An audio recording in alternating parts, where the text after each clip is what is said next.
আসসালামু আলাইকুম ওরহমতুল্লাহি ওবরকাতুহু। ইউটিউব বাংলা চ্যানেলের পক্ষ থেকে সবাইকে অনেক অনেক শুভেচ্ছা এবং সেই সাথে স্বাগত জানাচ্ছি আজকের মোবাইল টিপসে। বন্ধুরা, কথাগুলি মোটামুটি ক্লিয়ারলি শুনবেন, ভিডিওটি স্কিপ করে দেখার চেষ্টা করবেন না, তাহলে হয়তো ভুল করবেন। আচ্ছা, যাই হোক, আজকের ভিডিও প্রসঙ্গে ফিরে যাক। যেটা হচ্ছে, আমরা যেভাবে ফোনটি প্রথম দিন এনে ইউজ করি, যেভাবে আমরা প্রথম দিন ফোনটাকে অন করে যেরকম একটা স্পিডে কাজ করে আমাদের ফোনটা, সেরকম স্পিডে কেন কাজ করে না এখন? এটা জাস্ট একটাই সমাধান, একটাই চমৎকার সমাধান, যেটার মাধ্যমে আপনি আপনার ফোনটাকে সবসময় একই রকম রাখতে পারেন, ব্যালেন্স রাখতে পারেন। সো তাহলে চলুন দেখা যাক।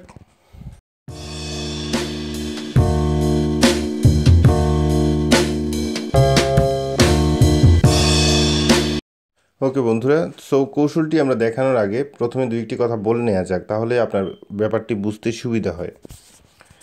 ওকে, প্রথম যেটা কথা হচ্ছে যে আমি পূর্বের ভিডিওতেও আমি এরকম একটা টিপস দিয়েছিলাম, সেখানেও বলেছিলাম যে আপনারা যে সব অপ্রয়োজনীয় অ্যাপস আপনাদের মোবাইলে আছে, দয়া করে সেগুলি আনইনস্টল করে ফেলুন, যেসব অ্যাপস আপনার ব্যবহার করেন না। দ্বিতীয় কথা হচ্ছে, আমরা যখনই ফোনটি প্রথম মার্কেট থেকে কিনে নিয়ে আসি, কিনে নেওয়ার পর ফোনটি অন করি, অন করার পর দেখা যায় যে আমাদের প্রত্যেকটি অ্যাপস একদিন পর পর, 2 দিন পর পর এটা অটোমেটিকলি শুধু আপডেট হতে থাকে। সো যে অ্যাপসটি আপনার থাকে 15 মেগাবাইটসের, সেই অ্যাপসটি পরে দেখা যায় 100 মেগাবাইটসের উপরে চলে গেছে, অথচ আপনি সেই অ্যাপসটি ব্যবহারই করছেন না। সো এটার কারণে আপনার ফোনের মেমোরিটা আস্তে আস্তে ফুল হয় এবং বিভিন্নভাবে আপনার ফোনটা আস্তে আস্তে স্লো হয়ে যায়। সো এটা থেকে আমরা কিভাবে মুক্তি পেতে পারি? লাইক, আমি শুধু আমার প্রয়োজনীয় অ্যাপসগুলি আপডেট করব, এছাড়া এর বাইরে একটা জিনিসও আমি আপডেট করব না। এটা থেকে আমাকে প্রথমে স্টপ করতে হবে। সো এটাকে আপনারা কিভাবে স্টপ করবেন, আমরা এখন সেটাই দেখাচ্ছি। সো বরাবর মতো আমরা প্লে স্টোরে যাব। প্লে স্টোরে গেলে আমরা সচরাচর শুধু অ্যাপসগুলি দেখি আর অ্যাপসগুলি ডাউনলোড করি, ঠিক আছে? কিন্তু প্লে স্টোরে যে একটা মেনু আছে, এটা সম্পর্কে আমরা হয়তো অনেকেই আগের থেকে জানি না, বা অনেকেই জানি, ঠিক আছে?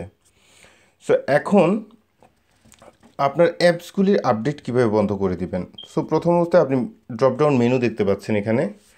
সো মেনু থেকে আপনি সেটিংসে যাবেন। সেটিংসে যাওয়ার পর একদম প্রথম অপশন যেটি পাচ্ছেন সেটা হচ্ছে অটো আপডেট অ্যাপস।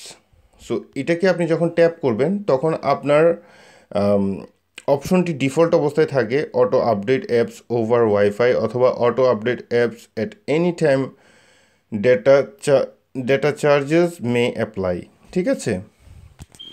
কিন্তু এই মুহূর্তে আমার উপরে যে অপশনটি সিলেক্ট করা আছে সেটা কিন্তু আপনার সিলেক্ট নেই। এটা মোটামুটি আমরা অনুমান করে বলতে পারি, বা এইটা সম্বন্ধে আমাদের অভিজ্ঞতা আছে। সো আপনি সিলেক্ট করবেন do not auto update apps. এটাকে আপনি যখন সিলেক্ট করে দিবেন তখন আপনার ফোনটি কখনোই আপনার অনুমতির বাইরে একটি অ্যাপসও আপডেট করতে পারবে না। সো দ্যাট মিন্স আপনি এখানেই অনেকটা সেফ হয়ে গেছেন, আপনার মোবাইলটার লোডিংটা অনেকটা কমে গেছে। তারপর হচ্ছে, এখন মনে করুন যে আপনার লাইক আমরা ফেসবুক ব্যবহার করি, আমরা ইমো ব্যবহার করি, আমরা প্রয়োজনীয় অনেকগুলি অ্যাপস ব্যবহার করি। এখন প্রশ্ন হচ্ছে যে ওইসব অ্যাপসগুলি আমরা কিভাবে আপডেট করব, ঠিক আছে? সো এটার জন্য আমরা যখন গুগল প্লে স্টোরে আসবো, গুগল প্লে স্টোরে এসে আবারও আমরা মেনুটি অন করব। অন করার পর আমরা এখানে দেখতে পাচ্ছেন যে my apps and games. So apps and games থেকে মাই অ্যাপস অ্যান্ড গেমস এটাকে সিলেক্ট করবেন। এটাকে সিলেক্ট করার পর এখানে আপনার মোবাইলে যতগুলি অ্যাপ্লিকেশান ইনস্টল আছে বর্তমানে সবগুলি ইনস্টলেশন অ্যাপ্লিকেশান দেখাবে এখানে।